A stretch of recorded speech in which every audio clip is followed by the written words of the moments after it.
All right. You guys should be familiar with this symbol, right? This is the symbol for absolute value of A.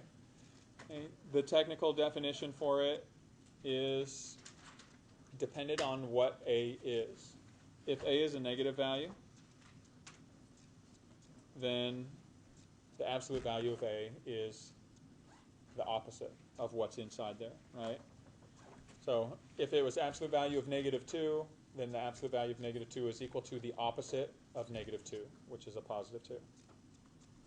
Right? If A is a non-negative value, meaning it's greater than or equal to 0, then the absolute value of A is just equal to A itself. Right? Absolute value of 2 is equal to 2.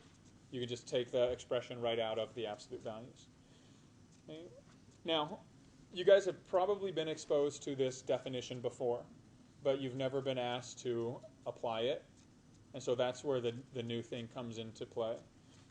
In this material, you're not just going to be asked to evaluate absolute value of a single term digit or a single term value. You're going to be asked to evaluate multiple terms. And so if you have something like the following, let's say I ask you to evaluate the absolute value of 3 minus root 10. It's no longer cut and dry, right? It's no longer just, it's the positive value of this. Because we're not going to use calculators on this. And you need to be able to do this by hand.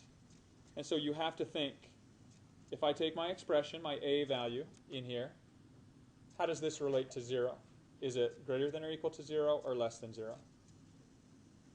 Now think about, is the square root of 10 more than 3 or less than 3?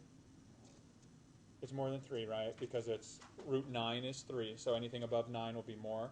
So our negative value is greater than our positive, so overall our sign is negative for this. So we know it fits into this lower condition. So when I evaluate this, I have to take not just the expression that's inside, but the opposite of it, right? And the opposite of anything is just change all the signs. So change our sign of 3, change our sign of root 10. And so this is the evaluated form of absolute value of 3 minus root 10. Now,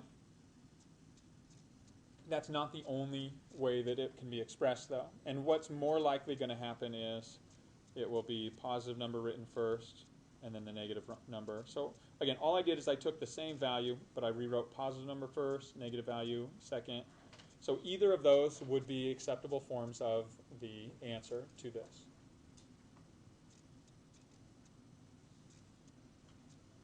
Let's say I take the following.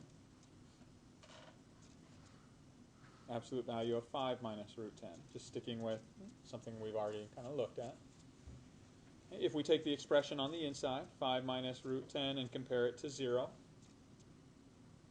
how does it compare? Is it less than 0 or greater than or equal to 0? Again, root 10 is just a little over 3. 5 minus 3 is positive. So it's going to be a non-negative. It'll be greater than or equal to 0. So when we evaluate this, all we need to do is just rewrite our whole expression without the absolute values. 5 minus root 10, and that is the solution. Does that kind of make sense, the process that I did there? Again, you guys probably have never had to do that, even though you've, I'm sure, seen this definition in an algebra book. They just probably hadn't gone to multiple terms.